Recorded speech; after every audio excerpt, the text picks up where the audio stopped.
আসসালামু আলাইকুম সবাইকে। আজকে আপনাদের সঙ্গে আলোচনা করব বেলজিয়ামের স্টুডেন্ট ভিসা নিয়ে।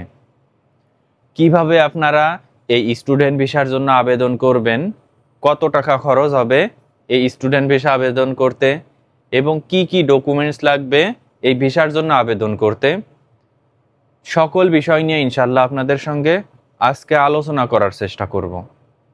আর তাছাড়া আরও একটি গুরুত্বপূর্ণ বিষয় হলো, আপনারা কিন্তু বর্তমানে বাংলাদেশ থেকেই খুব সহজে বিএফএস গ্লোবালের মাধ্যমে বেলজিয়ামের স্টুডেন্ট ভিসা আবেদন করতে পারবেন। সুতরাং আজকের ভিডিওটি আপনারা যদি শেষ পর্যন্ত দেখেন, ইনশাল্লাহ আপনাদের জন্য এই স্টুডেন্ট ভিসা আবেদন খুবই সহজ হয়ে যাবে। তো ভিডিওর সঙ্গে থাকুন, মূল আলোচনা শুরু করি। মূল আলোচনার প্রথমেই কথা বলবো আপনার বর্তমান পাসপোর্টের বিষয়ে। আপনার পাসপোর্টের মেয়াদ অবশ্যই 6 মাস থেকে 1 বছর থাকা লাগবে, এবং আপনার বর্তমান পাসপোর্টের সঙ্গে সঙ্গে পুরাতন কোনো পাসপোর্ট যদি থেকে থাকে, তাহলে উভয় পাসপোর্টের ইনফরমেশনাল পেজের 1 থেকে 2 কপি ফটোকপি অবশ্যই ভিসা আবেদনের সময় আপনার সঙ্গে রাখতে হবে। আপনার পাসপোর্টের সঙ্গে সঙ্গে প্রয়োজন হবে পাসপোর্ট সাইজ ছবি। ভিসা আবেদনের জন্য এই পাসপোর্ট সাইজ ছবি কিন্তু খুবই গুরুত্বপূর্ণ। আপনার এই ছবির ব্যাকগ্রাউন্ড অবশ্যই সাদা থাকা লাগবে, এবং সর্বদাই চেষ্টা করবেন স্ট্যান্ডার্ড মানের পাসপোর্ট সাইজ ছবি সংগ্রহ করতে, কেননা ভিসা আবেদনের সময় স্ট্যান্ডার্ড মানের ছবি কিন্তু সর্বদাই গ্রহণযোগ্য হয়ে থাকে। এখন যে ডকুমেন্টটি নিয়ে আলোচনা করব, এই ডকুমেন্টটি ইউরোপের যে কোনো দেশের ভিসা আবেদনের জন্য খুবই গুরুত্বপূর্ণ। আপনি যদি এই ডকুমেন্টটিতে কোনো প্রকার কোনো ভুল ত্রুটি করে থাকেন, সেক্ষেত্রে কিন্তু আপনার ভিসা আবেদন বাতিল হয়ে যেতে পারে। এবং সেই ডকুমেন্টটি হলো visa application form. Visa application ফর্মের যেখানে যে ইনফরমেশন চাইবে, ত্রুটিহীনভাবে সেখানে সেই ইনফরমেশন দিতে হবে।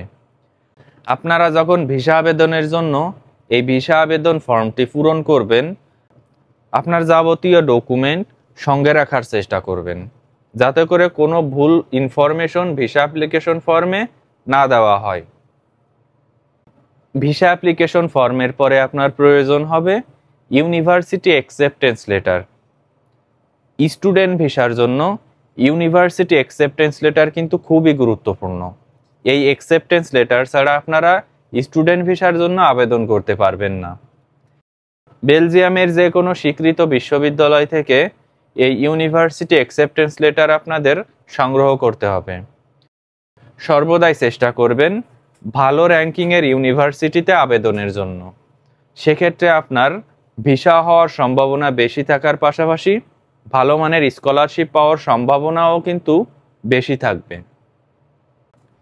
অ্যাকসেপ্টেন্স লেটারের সঙ্গে সঙ্গে আপনার প্রয়োজন হবে একাডেমিক ডকুমেন্টস।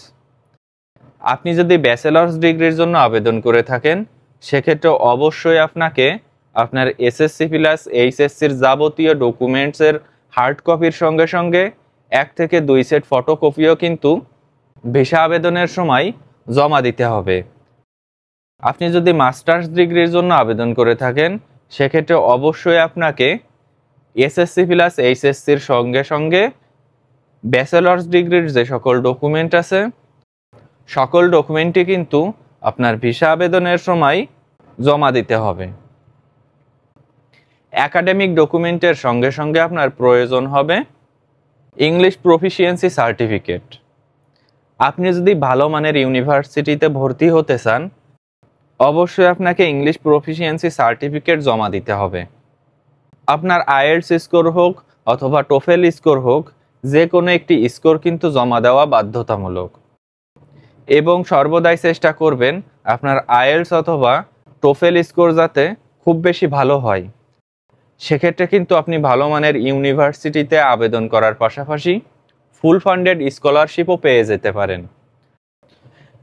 ইংলিশ প্রফিসিয়েন্সি সার্টিফিকেটের সঙ্গে সঙ্গে আপনার প্রয়োজন হবে সাপোর্টিং লেটার।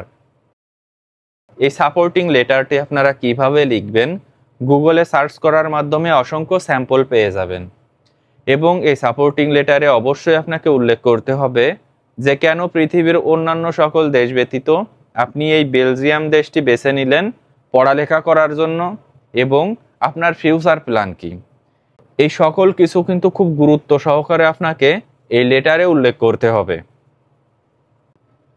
এখন যে ডকুমেন্টটি নিয়ে কথা বলবো, এই ডকুমেন্টটি বাংলাদেশ থেকে যে কোনো দেশের ভিসা আবেদনের জন্য অত্যাবশ্যকীয় এবং এই ডকুমেন্টে যদি কোনো প্রকার কোনো ত্রুটি থেকে থাকে তাহলে কিন্তু আপনার ভিসা আবেদন বাতিল হয়ে যেতে পারে।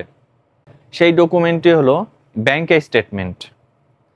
যেহেতু আপনি ইউরোপের স্টুডেন্ট ভিসার জন্য আবেদন করছেন, সেক্ষেত্রে অবশ্যই আপনার ব্যাংক স্টেটমেন্ট যথেষ্ট পরিমাণ স্ট্রং হওয়া লাগবে, না হলে কিন্তু আপনি এই স্টুডেন্ট ভিসার জন্য আবেদন করতে পারবেন না, অথবা আপনি যদি আবেদন করতে পারেনও সেক্ষেত্রে আপনার ভিসা হওয়ার সম্ভাবনা খুবই কম থাকবে। আর তাছাড়া বর্তমানে বিভিন্ন অসৎ উপায়ে অনেকেই কিন্তু এই ব্যাংক স্টেটমেন্ট দেখানোর চেষ্টা করে।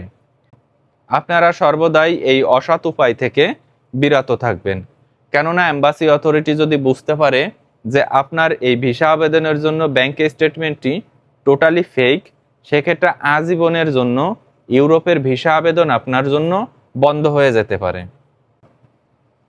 ব্যাংক স্টেটমেন্টের পরে আপনার প্রয়োজন হবে পুলিশ ক্লিয়ারেন্স সার্টিফিকেট। বাংলাদেশে আপনি কোনো প্রকার কোনো ক্রাইমের সাথে জড়িত আছেন কিনা তার প্রমাণস্বরূপ আপনাকে জমা দিতে হবে পুলিশ ক্লিয়ারেন্স সার্টিফিকেট। অনলাইনের মাধ্যমে আপনারা খুব সহজেই কিন্তু এই সার্টিফিকেটটি সংগ্রহ করতে পারবেন। এবং সর্বশেষ যে ডকুমেন্টটি নিয়ে আপনাদের সঙ্গে কথা বলবো সেইটি হলো medical test. Belgium authorised medical clinic থেকে অবশ্যই আপনাকে একটি মেডিকেল টেস্ট সার্টিফিকেট সংগ্রহ করতে হবে এবং সেই সার্টিফিকেটের হার্ড কপি ভিসা আবেদনের সময় জমা দিতে হবে। এই যে ডকুমেন্টগুলোর কথা আপনাদের সঙ্গে নিয়ে আপনাদের সঙ্গে আলোচনা করলাম, এর প্রত্যেকটি ডকুমেন্ট কিন্তু আপনার ভিসা আবেদনের সময় বাধ্যতামূলকভাবে জমা দিতে হবে। তাই যখন আপনারা ভিসা আবেদনের জন্য ডকুমেন্ট রেডি করবেন, সেক্ষেত্রে অবশ্যই কিন্তু আপনারা বারবার চেক করে নেবেন যে কোনো ডকুমেন্টে কোনো ভুল ত্রুটি আছে কিনা অথবা কোনো ডকুমেন্ট মিসিং আছে কিনা। তো আজকের ভিডিওটি এ পর্যন্তই শেষ করছি। আমার ভিডিওটি যদি আপনাদের ভালো লেগে থাকে সেক্ষেত্রে পরবর্তী ভিডিওর জন্য আমার চ্যানেলটি আপনারা সাবস্ক্রাইব করে রাখতে পারেন। ধন্যবাদ।